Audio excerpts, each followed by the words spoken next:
Hi friends, इस video में हम बात करेंगे कंपनी कॉल्ड अंबर इलेक्ट्रॉनिक्स। तो बेसिकली पहले कंपनी का बिजनेस मॉडल समझते हैं। तो company is basically in two three business segment. One is room air conditioner, so basically जिसके अंदर एयर कंडीशनर बनाते हैं एंड उसके फिनिश्ड गुड्स को भी बेचते हैं, प्लस उसके कंपोनेंट्स को भी बेचते हैं। और हिस्टोरिकली कंपनी उसी से स्टार्ट हुई थी।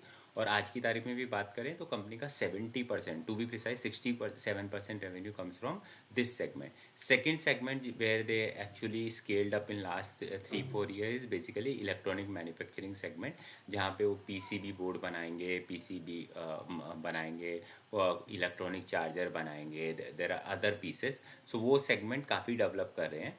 और वो सेगमेंट अभी की तारीख में अगर हम बात करें तो कंपनी की रेवेन्यू का कुछ 29% कॉन्ट्रीब्यूट कर रहा है। And rest is they are into the railway and what you call defence. तो उसके अंदर क्या करते हैं कि रेलवे के जो बोगीज़ होते हैं उनके एयर कंडीशन पे काम करते हैं, डिफेंस के एयर कंडीशन पे काम करते हैं। तो बेसिकली ये तीन इनके मेजर बिजनेस सेगमेंट हैं। नाउ अगर अभी की परफॉर्मेंस की बात करें Q3 के अंदर, तो Q3 के अंदर as you all might be knowing, room air conditioner as a category इस बार स्ट्रगल किया है।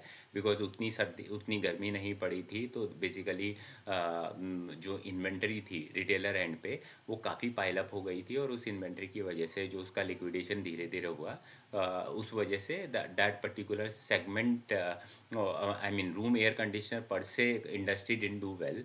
मैनेजमेंट ने एक स्टैटिक्स भी शेयर किया जिसमें उन्होंने बोला कि Q1 के अंदर industry has D grown by 1%, Q2 में डी ग्रोन बाय 35%, Q3 में दे आर सेइंग 4-5% की ग्रोथ है, और Q4 also they are saying industry will remain flat. But that's about industry. For this particular company, for Amber, उनका room air conditioner का growth है 27%, which is above industry. So that's what analyst was also appreciating. And जब management से पूछा कि what they expect for Q4 growth perspective, so they said that there will be growth of 12 to 15% kind of a growth number. Even for future also they said कि next 3-4 years तक this industry at least will grow for 12 to 15%। And if that's been the case, मतलब वो 70% of the company's revenue will at least grow by 15%। So that's one segment.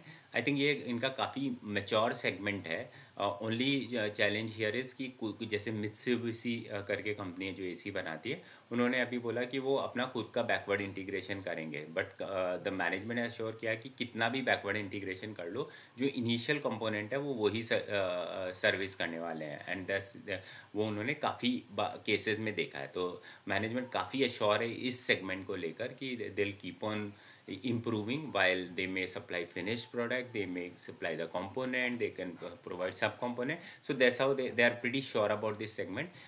And इसमें वो बहुत ज़्यादा कुछ investment नहीं कर रहे हैं अभी, but ultimately the growth is sort of in the range of, let's suppose industry will grow to 12 to 15%, they might grow by 20%, while management has guided for 15%. दूसरा जो बिगर सेगमेंट है ईएमएस वाला segment, जहाँ वो PCB बनाने वाले हैं, plus उन्होंने दो कंपनियां खरीदी है अभी recently. The company, one company's name is Unitronics, जो कि यूरोप बेस्ड कंपनी है।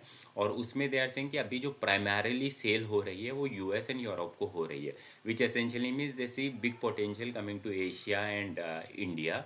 प्लस वो बोल रहे हैं कि अभी जो कंपनी है mainly is into the what you call, they just OEM, जिसके अंदर वो डिज़ाइन करते हैं और बाकी सारा कंपोनेंट वो बना के लेते हैं, तो असेंबली करते हैं। तो दैट्स वेयर मैनेजमेंट सीरीज की उसका जब बैकवर्ड इंटीग्रेशन चालू हो जाएगा वहाँ पे बड़ी अपॉर्चुनिटी है। सेकंड, उन्होंने एक रिसेंटली कंपनी खरीदी है साउथ बे, जिसका नाम है power one.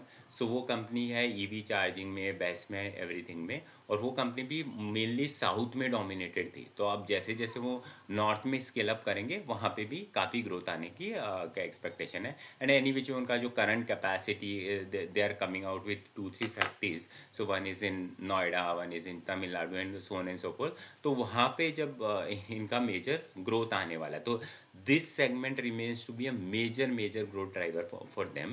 But in the end, management didn't give any guidance about this segment. They said that the numbers will remain good.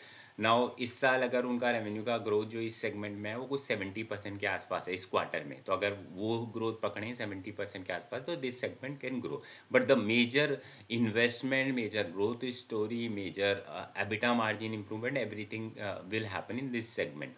Third segment जो उनका है वो रेलवे सेगमेंट है। रेलवे सेगमेंट में बेसिकली एज आई सेड वो AC बनाते हैं metro के, डिफेंस के और इनके रेलवे वगैरह के। तो वहाँ पे अगेन दे आर एक्सपेक्टिंग कि उनका सब कुछ अभी एवरीथिंग इज़ ऑन ट्रैक, तो अगले 2 साल में उनकी रेवेन्यू डबल हो जाएगी। तो that's why they expect that revenue will grow by around 35% kind of a number. So that's where it is. Overall perspective say there are few one is tailwind any which way is there because the India is going through EMS cycle, government is promoting that, at the same time PCB assembly में आ रहे हैं। So दो tailwind are there. In fact management ने एक number भी share किया कि अगर इनके ये जो इलेक्ट्रॉनिक मैन्युफैक्चरिंग ये जो कर रहे हैं उसका अगर टैम पकड़े total addressable market that it self is $6.5 billion। सो मतलब काफ़ी बड़ा एड्रेसेबल मार्केट ये टारगेट कर सकते हैं जहाँ से इनको ग्रोथ आएगी। So that's where it is. Plus data centre में भी ये जो एसी बना रहे हैं सब रैक एसी और रोल एसी वगैरह बना रहे हैं तो वो भी इनके जाना चालू हो जाएंगे 1 साल में, तो वो भी एक अपॉर्चुनिटी है। So these are I mean to put the things in perspective as of now जो सबसे बड़ा इनका सेगमेंट है room air condition that will grow a modest 15 to 20% जो जहाँ पे ये मेजरली इन्वेस्ट भी नहीं करें। सेकंड जो 30% सेगमेंट है जो बेसिकली आपका ईएमएस वाला है जहाँ पीसीबी आएगा और बैस electronic charger and all those things will come, that will grow by 70% और उसमें मेजर इन्वेस्टमेंट भी हो रहा है। और वो मेजर इन्वेस्टमेंट में भी काफ़ी सारी सब्सिडी है, तो UP government central government will pay back once the PLI condition will fulfil. And third is railway जो कि काफ़ी छोटा सेगमेंट है, वो डबल हो भी जाएगा तो नीडल मूव नहीं करेगा।